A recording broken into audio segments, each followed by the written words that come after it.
बारीक रवा बारीक गॅसवर मस्त असा भाजून घेतला, एक चमचा तेल टाकून खरपूस होईपर्यंत भाजून घ्यायचा आहे. आणि आता तो मी साईडला काढून ठेवून आता मी एका पातेल्यामध्ये पाणी गरम करण्यासाठी ठेवत आहे.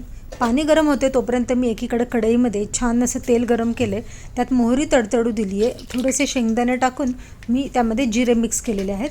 थोडंसं हलून झाल्यानंतर आपल्याला यामध्ये हिरवी मिरची टाकायची आहे. हिरवी मिरची तळून झाली की थोडंसं कढीपत्ता टाकूया. आता यामध्ये उडदाची डाळ टाकायची आहे. उडदाची डाळ थोडीशी ब्राऊन झाली की आपल्याला यामध्ये कांदा टाकून घ्यायचा आहे. कांदा छान लाल होईपर्यंत परतून घ्यायचा आहे. त्यात मी थोडंसं मीठ टाकलेलं आहे, म्हणजे कांदा लवकर परततो. मस्त असं उकळलेलं पाणी टाकलं आहे, त्यामध्ये चवीनुसार मीठ टाकत आहे. आता या पाण्याला उकळी आली की आपण जो रवा भाजून ठेवला आहे तो हळूहळू करून आपल्याला यात मिक्स करायचा आहे आणि छान असं आपल्याला शिजून घ्यायचं आहे. आता याला आपण थोडंसं झाकण लावून याला छान असं वाफ काढून घेऊया.